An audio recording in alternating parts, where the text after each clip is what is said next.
Olutawo tebinnagwa lulangiridde lwatuuziza Bafana wamu ne Eddie Kenzo akatambi ogenda kuba ng'okafuna mu maaso Osindi Ssanyu naye alojja ennaku ku music industry akatambi ogenda kuba ng'okafuna mu maaso Fuufiganga naye akaatiriza Rema Namakula muyina mu maaso Choza ni Becky kyamukoze kyo kikambwe bukambwe mugamba mutya mwasibye mutya bantu bange kansuubire nti muli bulungi ba mikwano ng'enkola yaffe mbasaba video no mujimpe like era n'ensaba gwe wenna atanaba kusubscribinga wano ku Suvia News Extra nti mukwano subscribinga era onyigene mu notification bell misubanga byonna byemba nteekayo wano ku Suvia News Extra. Suvi Airport Pickup and Transport Service banange tutambuliza ddala abantu yagala kutwala ku kisaawe kujja ku kisaawe kutwala mu kyalo genda ku pate onanko ebyo ebintu wamma byondikolerako ddala. Sheikh Shirafu Dembe musomi wa dduwa akola ku nsonga z'amaka oyagala kugenda bweru business nga tezitambula bulungi mukubireko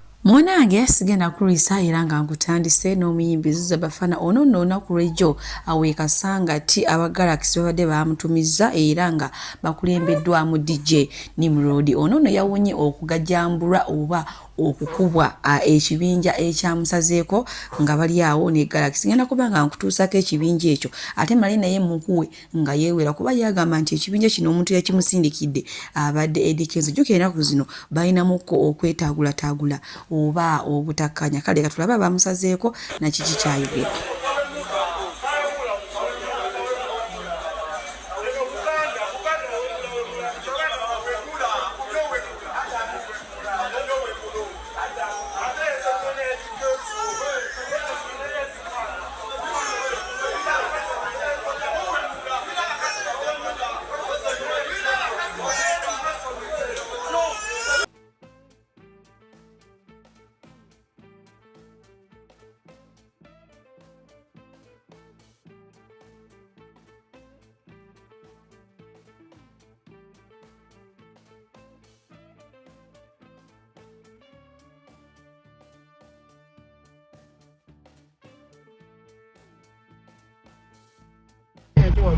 Negwe Kakenzo ogenda leetera abaana abo obuzibu wawadde abaana abo obusente bayingira olutalo olulwe batamanyi olutabakwatako sente mubadde mulya zange ebintu bye mukola byonna sente zemuli mukuzanya mu sente za ggwanga onsindikidde obuvubuka gwe naye kyeka mwagala omusaayi guffe gwe tolowooza nti obuvubuka byuma tolowooza nti abavubuka buuma bayina omusaayi bwe tubakuba oba sasi yeri bakubye oba kyekibakubye era bafa okitegeera kati bansazeeko ku Galaxy abo batabani bange boli mukuteekamu ekyo kati ate luno lugenda bw'oba oyagala olutalo lubeerewo bannayuganda olutalo lulangiriddwa Kenzo ngenda kuteekako embeera.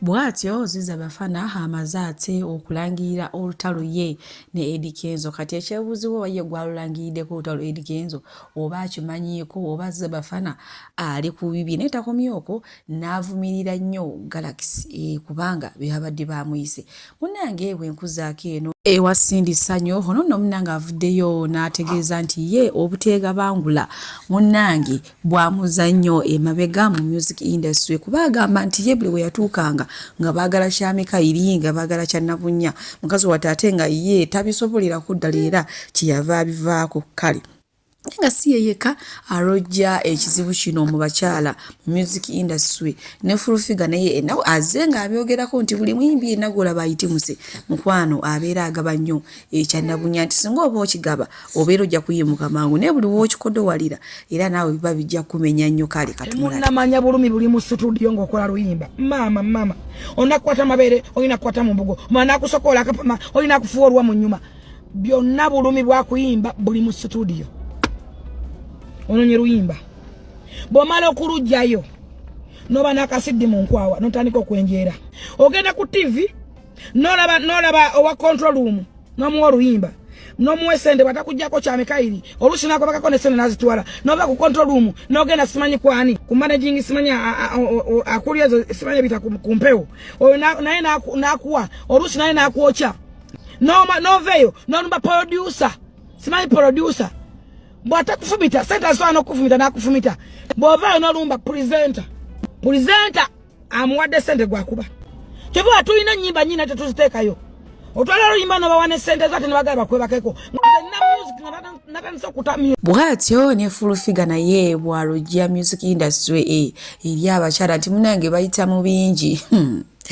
banange wetuli olaba Yesindi Ssanyu umuwoluvu okuvannyuma lw'okugaanira Nabunya baatuuka n'okumubulakalistinga omwaka mulamba. Oh my God, mbwe era buli muyimbi mukazi yenna gwolaba tumuse mukwano manyambo ekya Nabunya akigabye ddala. Kale bwe tweyongerayo ewa Rema Namakula Olunaku Lw'ejjo gabadde mazaalibwa ge, bantu bangi baavuddeyo ne bamwagaliriza era nga mwe mwabadde n'omuyimbi Chosen Becky. Munnange yayogedde bingi nnyo Rema kino kiri naye mu kusembayo n'agamba Rema Namakula mugono omwaka gwe tulimu nkwagaliza ozaala abaana bangi.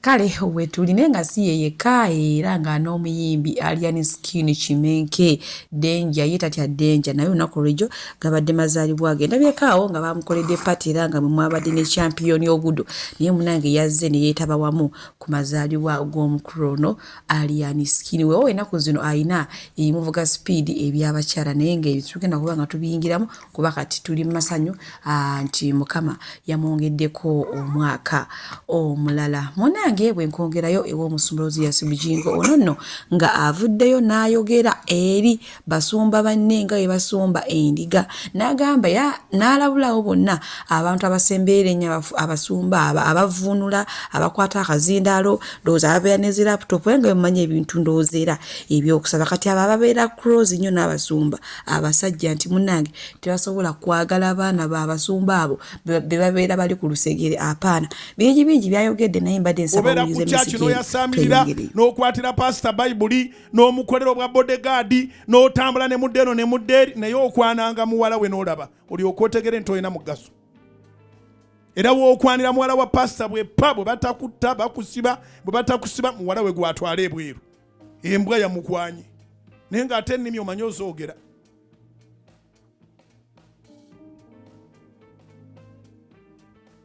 Batunulire bapasita engeri gye bafumbiza mayumba.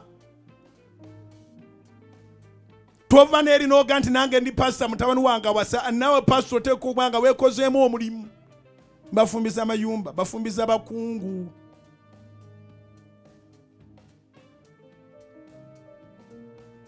Abalala bwakiri babafumbiza mawanga amalala nga tebabafumbizizza wano. So werwaneko twatulanga na ku church kubeerawo nga tonna byokola. Omanyi mbeera kumpi ne pastor okole ki?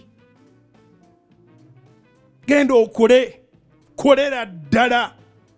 Kola okutuuka nga pastor ne mukazi we basaba essaala wase muwala waabwe. Suvi Airport Pickup and Transport Service bakasitoma bafe abalungi nyongera okubajjukiza nti emiwendo gyo twagisaliddeko ddala nga woolabaawo ate nsiba nti bagamba nti bookinga Suvi Airport Pickup and Transport Service mukwano nze siseererako ddala. Oyagala kugenda mu kyalo, oyagala kukima mu kyalo, oyagala genda ku pate, oyagala genda ku birthday, oyagala kulya ku zizo, kiki oyagala okulya, oyagala kunona ku kisaawe, oyagala kutwala ku kisaawe, bookinga Suvi Airport Pickup and Transport Service. Ate badiyale wojja n'ongamba munange beddala Suvi sente zonna zirabye naye ekyamazima siziwezaawo nja kusalirako oba okitegeera. Kati so gwe wenna atanaba ku bookinga Suvi Airport Pickup and Transport Service ono ng'ojja n'akusalira nako olinze eki mukwano?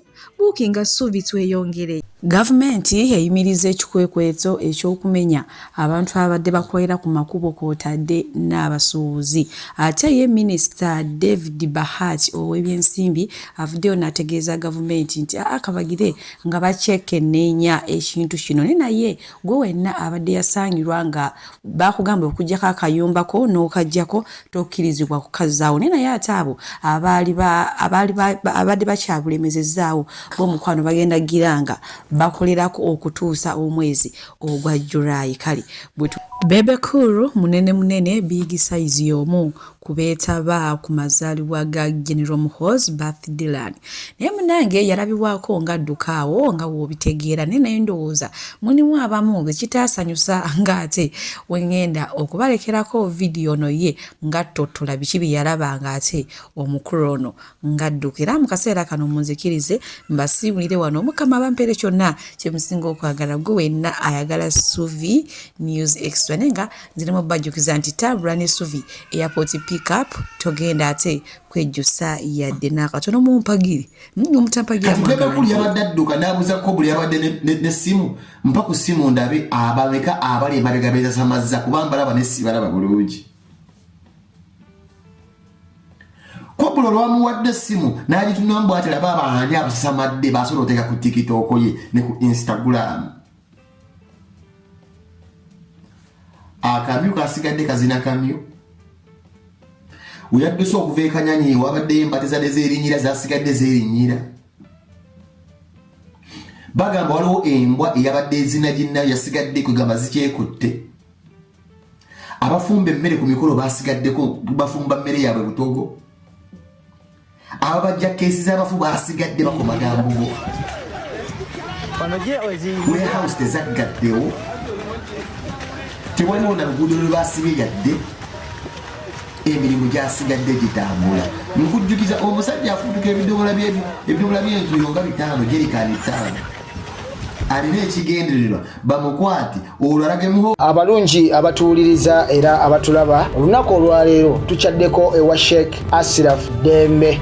Sebo nsanyusa okubalaba. Amannya agange nze Sheikh Ashraf Dembe akola ku bizibu by'enjawulo. Omuntu singa aba alina ebirwadde musomereddwa tumuwa amazzi ga lukuya nga bw'obadde ogalaba tugenda abantu ku kyoto ne twokya emizimu emibi egibabaamu n'okulomba edduwa. Abantu singa abeera ng'ali wano atuuse sobola okumulombera edduwa ne waba atatuuse nga mpadde amannya ge naye ng'ali wala. Naneetaase ennamba yange yeeno eri 07 01 76 37 11. Nammwe bannyinaffe abali ebweru oyagala okuba nti oyagala okulombera ku dduwa ng'olina ebizibu viza zibuze amaka gakolongotana sente zikola zimpita mu ngalo ojja kumpeereza ekifaananyi kyo n'amannya go ebyo byokka bijja kummala nja kukulombera edduwa ojja kutereera. Olunaku olusembayo mu mwezi mba n'edduwa eyawamu ffenna n'abalwadde bange abakadde n'abapya. Salaamu alaikum warahmatullahi wabarakatuh.